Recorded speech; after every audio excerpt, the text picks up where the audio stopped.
Protect yourself and your family from unexpected challenges. Consider accident-only income protection.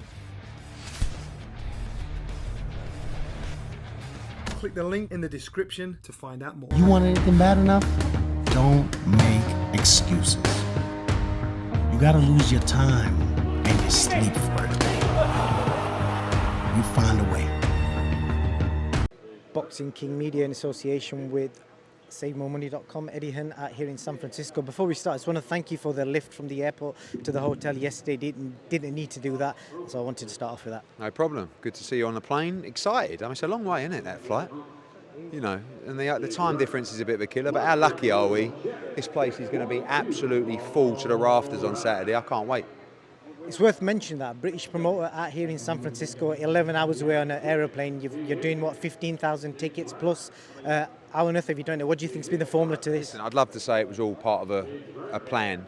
We wanted to come to a new city. I feel like there's massive opportunities in American boxing to come to new cities. This arena is incredible, home of the Warriors. You know, there's never been boxing here at the Chase Center before. There hasn't been a big fight in San Francisco for decades. You know, what analytics can tell you this was the right place to come. Just felt big city, big fight, Devin's from the Bay Area, etc. Let's roll the dice, and we've had it off. You know, you'll see on Saturday night an incredible night of boxing, a packed house, and I think a big shot in the arm for American boxing as well. Not just Vegas and Madison Square Garden. You know, San Francisco, potentially a new fight city for the sport here. The pre-fight content from Matchroom's been brilliant. We've seen that on the zone. But is the fight going to be as good as the face-off, do you think? Well, it's difficult, isn't it? Because the face-off was so good. I mean, the numbers on Matchroom Boxing YouTube, we talked about it yesterday, you know. It just shows you really that how powerful outlets can be versus the traditional linear broadcaster. You know, if that face-off was on, I don't know, Sky Sports Arena on a Thursday night, it's going to do 40,000 viewers.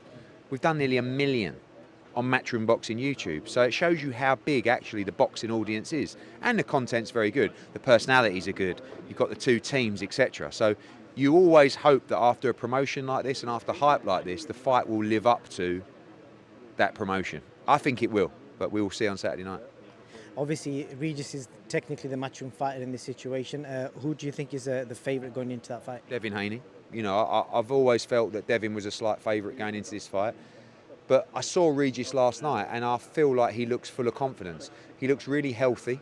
And, you know, just because Devin Haney's coming from 135 to 140, don't think he won't be on a brutal weight cut as well on Saturday night, you know. And something gives me the feeling that Regis Prograis has a great chance in this fight. He really believes he's going to knock Devin Haney out, and I think he'll be very aggressive, and I think it will lend itself to Devin having to fight in a specific way as well. Is Bill Haney and Evans the S&C coach for Regis on are they getting some sort of bonus from this? Because I said to Evans last night, because I've never met him before, I said, are you sure you're not just some kind of random actor that's been brought into the play, if you like? And they've been great, and I want them to go at it again today, because generally on the Thursday of fight week, the fighters are making weight, they're focusing on the moment of their career, so you don't get a lot from them. So Bill and Evans hopefully will give us the entertainment today. Montana Love, Liam Parro, second Australian back-to-back for Montana Love. You know, what's the plan for the winner in that fight? It's a really good fight. You know, look, at the moment, you've got all these guys hustling for positions at 140. You've got Richardson Hitchens against Jack Cattrall. You know, they've actually been ordered to fight each other in a final eliminator, but they both want big fights. You've got Liam Parro, you've got Montana Love, you've got Jose Ramirez, not with us, but he'll be here Saturday. Matthias will be here Saturday. You know, Dalton Smith is a couple of fights away from being in the mix. It's such a great division, and you've got to roll the dice, and that's why I love Liam Parro against Montana Love. It's just a 50-50 fight. The winner's going to put themselves in a position to fight for the world title. So right now, a great division, but I do feel like the winner of Saturday night will be the daddy of the division. Ebony Bridges managed to get a last-minute opponent. If she comes through Saturday, how close could we potentially see that Shannon Courtney rematch? Because that seems like the biggest fight out there for her. Yeah, I mean, look, Nina Hughes might fight Shannon Courtney. Like, I just want to unify the divisions. I want the champions to fight the champions. So it's a good fight for Ebony. It's a former world champion. I think the style will be exciting. I think they'll really, you know, be aggressive, and I think it will be a shootout. And I expect Ebony to win by stoppage as well. But we have to make the unifications. You know, you've got Dina Thorsland has 2 belts, you've got Nina Hughes and you've got Ebony Bridges. Let's just try and get all these divisions unified and try and find one champion.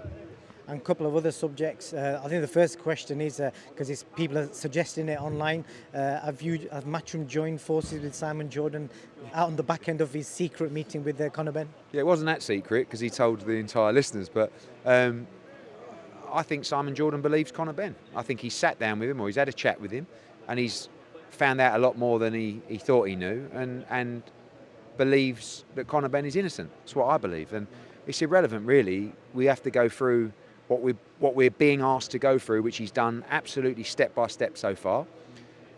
Still want to make the fight, obviously, for Chris Eubank Jr., but yeah, definitely nice to have the support of Simon Jordan as well. Some of the stuff I've seen online, the reactions, people are saying, why is Conor speaking to Simon Jordan? Why doesn't he speak to the boxing board chairman, secretary, Robert Smith? Because they won't talk to him. Because he's being asked to go through specific channels. One of them was the WBC, the other one was UKAD. He went through both those channels, he won both times. Now there's an appeal. At no point has Robert Smith said to Conor Ben, oh, let's have a chat. You know, the amount of times I've said to Robert Smith, let's talk. No, I don't want to talk about it. They don't want to talk, they don't want to help, they just got it in their head. They've lost the plot, they've got a bee in their bonnet, and then they're too stubborn to even consider. I mean, look how stubborn Simon Jordan is. But he's had, the sort of vision to have that conversation. And guess what? Now he's had the conversation with Conor Ben, he actually thinks he's innocent, in my opinion. So it's a shame the board won't, but Conor can only go through the processes that have been asked of him to go through, which he's done the whole time. The last thing on that issue, I think they said initially the report was like 200 plus pages, and I think recently they said it's 40 pages. Any comment from you on that? I've not seen any report other than I know it was presented to the WBC. I believe the WBC issued a statement to say it was a 240 page. I've not counted it. I've not seen it. It's an extensive report that I hope eventually, once confidentiality put in place by people other than Conor Ben, he will get to share it with the public as well. If Conor doesn't fight Chris Eubank Jr., give me some potential names and what potential arena you may get from in that. the US or in the UK. Jaron Ennis, the fight that Conor Ben likes the most is Maris Barros for the interim WBC world title. Keith Thurman. I mean, loads of different fights out there for him. We've got about 4 days to nail this Chris Eubank fight. Otherwise, we have to move forward and announce one of those guys. Carl Froch, obviously you've mentioned in another interview, you feel like he's giving you a full steam ahead, but what's all that about? Do you think he's doing it for the views, or has he got genuine opinions about you and this whole Jared Miller thing? Yeah, it's all a bit weird what Carl does, really. I don't know. I'm not sure where he's at, but yeah, I just, I'm not definitely not a tough guy, and definitely can't compete physically with any fighter. But I will always speak my mind, and if it gets me a right hand on the way, so be it. But I'm also not going to there's a lot of people in boxing in life that pamper around people and are two-faced. And when Jarrell Miller tells me that he's going to send someone to do me over in New York, I'm not going to say, oh mate, oh don't say that, or oh go over. I'm going to say to him, what are you talking about? Because I don't mind having a chat with Jarrell Miller. We spoke in the week and we're having a laugh about it, and I like the guy.